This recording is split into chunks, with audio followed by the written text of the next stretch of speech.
Hello दोस्तों, मैं जी स्वागत करता हूं आपके अपने चैनल जीत फॉर यू पर। तो देखिए, आज मैं लेकर आया हूं क्लास 7 की साइंस यानी कि विज्ञान लर्निंग आउटकम आधारित लर्निंग गैप सामग्री। इसमें अपन विज्ञान को सॉल्व करेंगे, जिसमें अपना पहला लेसन है वनस्पति रेसे। ठीक है ना, वनस्पति रेसे। कोड है अपना S0601। अवधारणा का संक्षिप्त परिचय अपन पढ़ेंगे। इसके बाद अपन प्रश्नों के उत्तर देखेंगे और पूरी वर्कशीट को सॉल्व करेंगे। ठीक है ना, तो चलिए अपन इनको पढ़ लेते हैं। जैसे तंतु, तंतु कैसे कहते हैं अपन? वस्त्र तागे या धागों से मिलकर बनते हैं।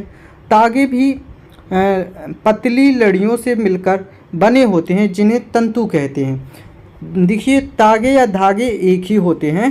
अपन तागे बोले या धागे बोले तो एक ही होता है। ठीक है ना, कहीं कहीं पर तागे लिखा होगा और कहीं कहीं पे धागे लिखा होगा। उन्हीं को अपन तंतु कहते हैं, जो कि पेड़ों से मिलकर बनते हैं। जैसे कि अपन देखते हैं पादप तंतु, वे तंतु जिन्हें पौधों से प्राप्त किया जाता है पादप तंतु कहलाते हैं। प्राकृतिक तंतु होते हैं। अब तो फैक्ट्रियों में भी तंतु बनने लगे तो उन्हें कृत्रिम तंतु कहते हैं, मतलब कहते हैं। कुछ पादप तंतु जैसे रुई, जूट, जैसे रुई के बारे में पढ़ेंगे अपन। रुई कपास तंतुओं की छोटी पतली लड़ियां हैं। इसे खेतों में उगाया जाता है। अवधारणा, कपास के पौधे वहाँ उगाए जाते हैं जहाँ मृदा की काली जलवायु उष्ण होती है। कपास पादप के फल कपास गोलक लगभग नींबू के माप के होते हैं। पूर्ण परिपक्व होने पर बीज टूटकर खुल जाते हैं। इस समय खेत कपास के परिफलों से रोगों से खेत हो जाता है। रुई के तागे के जलने पर निकली गंध कागज के जलने की निकली गंध जैसी होती है।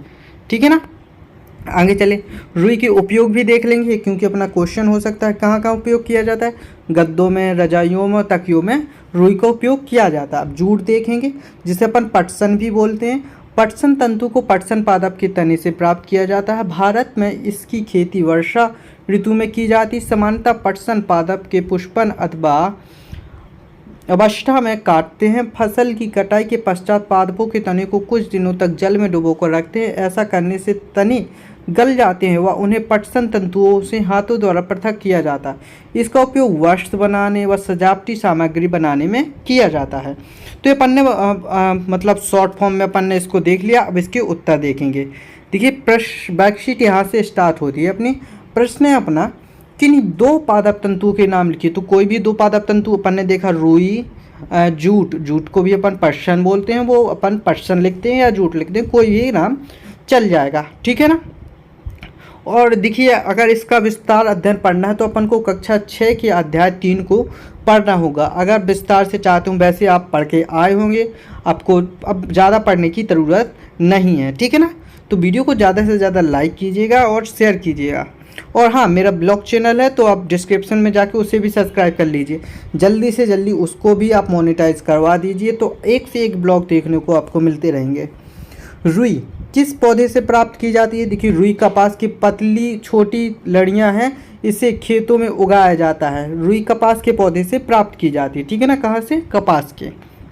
आगे देखिए, रुई के उपयोग लिखिए। अपन ने देखा था रुई का उपयोग कहाँ कहाँ किया जाता है? गद्दों में, रजाइयों में और तकियों में रुई का उपयोग किया जाता है। ओके, कोई भी डाउट आता है तो आप कमेंट करके पूछ लीजिए, मैं आपको ज़रूर बताऊंगा। रुई व पटसन पौधे की किस भाग से प्राप्त होते हैं? रुई पौधे के फल से प्राप्त किए जाते हैं। पटसन पौधे के तने से प्राप्त किए जाते हैं। ठीक है ना, आगे चलेंगे अपन। आगे देखिए, जूट के कोई दो उपयोग लिखिए। देखिए, जूट के दो उपयोग लिखे, वस्त्र बनाने में और सजावटी सामग्री बनाने में किया जाता है। दो ही उपयोग दिए गए हैं अपन को, तो दो ही लिखना है और दो ही बोले हैं। ठीक है ना। अब यहाँ पे देखिए, प्रोजेक्ट कार्य है अपना। प्रोजेक्ट कार्य क्या है? पादपों से प्राप्त होने वाले तंतुओं को चिपकाएं व दैनिक जीवन में इनका उपयोग लें। अगर आपको मिल जाते हैं तंतु तो यहाँ पर आप चिपका सकते हैं, नहीं तो कोई ज़रूरत नहीं। उपयोग में बता देता हूँ आपको क्या लिखना है। तो देखिए, उपयोग में आप ए लिख दीजिएगा। जैसे दैनिक जीवन में रुई व जूट का उपयोग, जैसे हमारे एक जूट का उपयोग वस्त्र बनाने व सजावटी की सामग्री बनाने में किए जाते हैं। और देखिए, रुई का उपयोग भी अपन ने लिखा था, गद्दों, रजाइयों व तकियों में होता है। ओके, तो ये अपन ने उपयोग भी लिख दिए। आगे देखिए, संकलन हेतु वर्कशीट दी होती है। हर वर्कशीट में ये मिलेगा। इसके बाद अपनी वर्कशीट समाप्त हो जाएगी।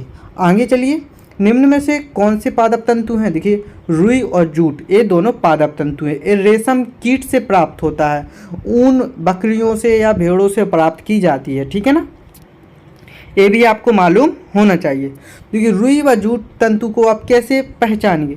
रुई व जूट वस्त्र तागे से मिलकर बनते हैं तथा ये पतली लड़ियों से मिलकर बने होते हैं।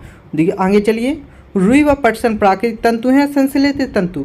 तो देखिए ये संश्लेषित तंतु है क्योंकि ये संश्लेषित करके अलग किए जाते हैं, ठीक है ना।